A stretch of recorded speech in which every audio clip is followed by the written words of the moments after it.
Narito ang tampok na episode ngayong gabi sa ating Pez to Pez, Hirit ni Dr. Love. So, Ems, anong problema mo? Kasi po, inagaw niya po kasi sa akin yung sinulutan niya po ako, sinamantala niya yung pagiging mahina ko sa lalaki. Ay!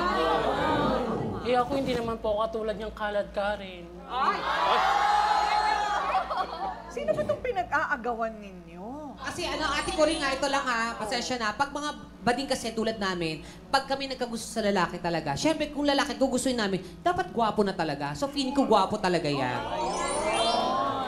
Iniwan mo si jowa mo. Yes. Nung gabing yon. Yes po. Nalasing na. Yes Saan ba po. itong lasingang ito? Sa kanto? Hindi po. Saan? Sa birthday po ng ng madi ko.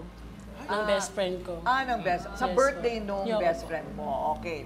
So, wala ka na sa party Wala kasi na. nalasing ka na rin. Hindi po, natamaan na po ako. Kasi po, ang iniisip ko po noon, may trabaho pa po kasi ako kinamagahan. Kaya umuwi na po ako. Since may tiwala naman po ako sa kanila, kaya iniwan ko sila doon. Anong Hindi ko trabaho? naman, Teka, anong trabaho mo? naglilinis po ako sa mga condominium niya. Okay. Tapos, sipag masipag. At responsable, talagang umuwi. Yes, sa sobrang sipag ko po, nasusulutan na ako. Paano mo nasabing may, alam mo na, lumandi na iba sa jowa mo? Dahil po sa, sa madi ko po, yung my birthday po, tumatawag po siya sa akin that time, then ako po tulog na, kaya hindi niya po ako inisturbo na. Sinabi niya po sa akin mga ilang araw na po. Tapos, kinumporta ko po ang jowa ko po, kung totoo, umami naman po siya. Ay! Yung po doon po ako nasakto ng todo-todo. Ay! Bakit ka naiiyak? Wala, naiinis po kasi ako sa kanila eh. Naiinis ka sa kanila. Anong nangyari sa kanila nung gabing yun? Ano daw po, sumasayaw-sayaw daw po ang baklang hindi naman po sana. Sample. Yan. Sample. Ganyan-ganyan daw po siya doon. Paano? Ganyan-ganyan daw po. Ganyan daw po siya doon. Doon daw po siya na bighanin sa ganyan-ganyan ni Diwata. Ayun. Hindi naman po sana gabi yung pulutan namin, pero kumati siya. Ayan.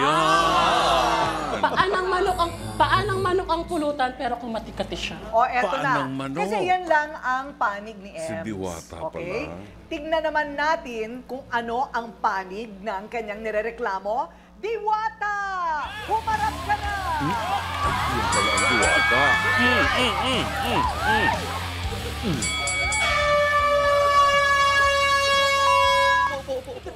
Okay. Diwata, hello! Anong problema mo, Diwata? Pinagkakalat niya po kasi na Makati pa daw ako sa gabi. Ay! Samantalang Hindi naman. siya... Bakit ka, naiiyak ka ba o natatawa? Ano ka ba? Natatawa ka sa damit mo, no? Una kasi hindi siya masarap. Pumangalawa, hindi siya magaling. Hindi masarap, hindi magaling. Sabi ka, girl! Kaya ka pinagpalit, hindi ka kasi marunong, hindi ka marunong. At ako, tinatawag na Diwata kasi mas masarap ako sa'yo. Wow! Ganun pala yun. Kamalandi ka. Wala daw yan Nasa ganda, kasi ganda pa lang panlaban na, ikaw, panglandi lang sa'yo. Ginamit mo kasi nga, masarap. May ganun. Gumagano. Talaga naman. Yan, Of course. ginanyan niya. Ginanyan niya po. Para pareho pa tayo. Ano ba yan? Okay. Ito iba-iba kasi ang gay, right? Tama, Meron Ate Cory. talagang marami akong kakilala talaga na, na gay, mga trans, ganyan, LGBT. Meron talagang mga mahihinhin. Meron tulad ni Ems na talagang sasayawan ka talaga. Hindi ba? Yes. Ipapakita Diwata, talaga, Ate ipapakita talaga yung pusod. Ayun. Ano talaga ang nangyari nung gabing yun? Yan, sabihin mo Ayun. ngayon. Anong nangyari? In-invite po kasi kami sa inuman. Mm-mm. Ngayon, naiwan po kami nung nibido. Hindi ko naman po akalain na may jowa siya. Pero bumigay siya sa akin. Talaga. May nangyaring one night stand. Ang pati mo. One night stand nga. Wow! Charot! Nangyari. Teka, ang sinasabi mo, hindi mo alam na, Na may meron jowa, siyang si Bud. jowa. Teka muna, Ems, naniniwala ka na hindi niya alam Hindi na may po. jowa. Bakit? In-invite po kasi namin siya doon na mag-inuman. O, sige daw. Oo. Tapos nandun na kami, alam naman niyang unsweet naming dalawa, lalandiin niya pa. Yung bido na yan, gusto ko rin makilala yan, ha? Andyan ba? Kasi na yung bido na Wow, yan, yan. ha? Yung bido na yan, Kamukha ni Piolo Ako yan. talaga siguro niyan, Ate Curi. Siguro nung bido na yun. Naku, baka pati ako ma-inglove dyan, ha? Alam mo, Tingnan nga natin, tingnan nga magsuklay natin. na nga tayong dalawa at baka lumabas na. Ano ba yan? Ayun. Ito na ang kwento ng sulutan sa inuman. Okay, Diwata, matagal mo na bang kilala si Bido? Opo. Matagal Kalapit na. lang po kami ng bahay. Ano itong nababalitaan kong silipan habang naliligo? Ay! Naliligo po siya sa paliguan namin. Naliligo Ayun. siya sa Oh. Nakikita ko siyang naliligo, naano naman ako sa kanya, naaakit. Ang ganda mo.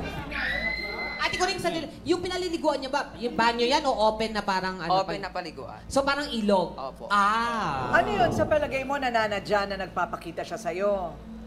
So, ang ibig mo sabihin, matagal ka na rin niyang pinagdanasaan. Opo. Paano mo naman nasabi na baka may pagtingin din sa'yo si Bido? Meron naman po kapag tingin sa akin. Paano mo nga nasasabi? Balagkit. Lalo na pag naliligo siya, lagi nakatingin sa akin. Sarap mo po. Ang sarap nun. Hindi mo alam yon, hindi mo alam na Hindi po. nakikiligo si Bido doon. Hindi po kasi ano po para sa lahat po yung paliguan niya. Parang siya, parang sa lahat.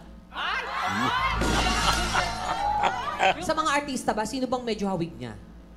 Si Derek, Derek Derek. Ramsey. Ay, ang sa oo. Totoo ba? Totoo ba?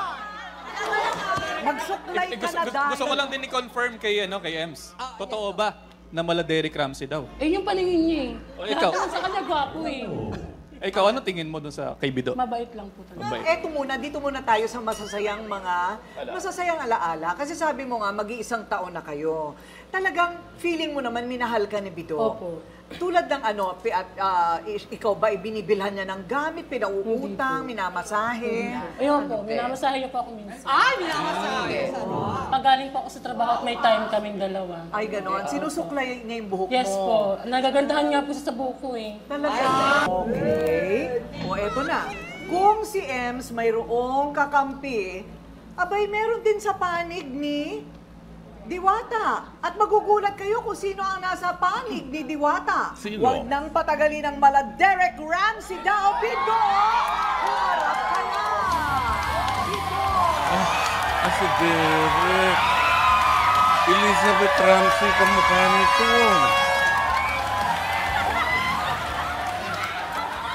Tabi. Bakit may singsing sa ilong? Tingnan mo nga mabuti, tingnan mo nga mabuti, tingnan mo nga mabuti. Itulog ko, ah. Bido! Bido! Humarap ka na, Bido! Bido! Nasaan? Curi, nandito na siya. Kanina Ano pa. nasa ilong niya? Ay, ikaw na pala yun. Ang Parang pogi-pogi baka. naman ni Bido.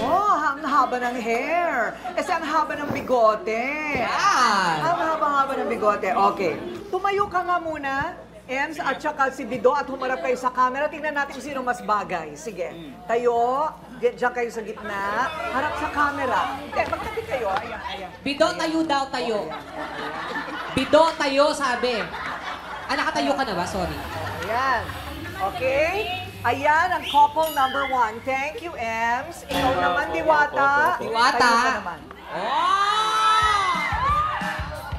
Fuck off!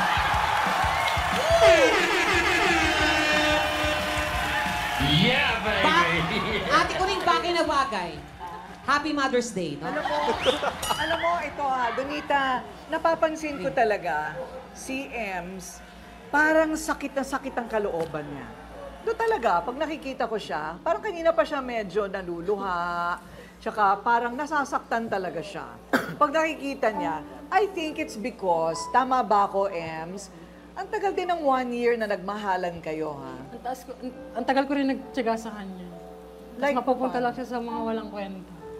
Ano ang mga pagtsatsaga na ginawa mo sa kanya? Ano yung mga pagtsatsaga? Pinalaga ko. Pinapaligo ko. Minsan, sabay kami maligo. Talaga? Oo. Pinagtitimplahan mo siya ng gatas. Pinagluluto mo ba siya ng pagkain? Po, siya po yung nagluluto ng pagkain sa akin. Sweet, sweet, sweet. Paano kayo nagkakilala ni Bido? Sa inuman lang din. Sa inuman lang din. Pero hindi naman po katulad ng ginawa ni Diwata. Na parang hindi ko alam kung ano ba siya.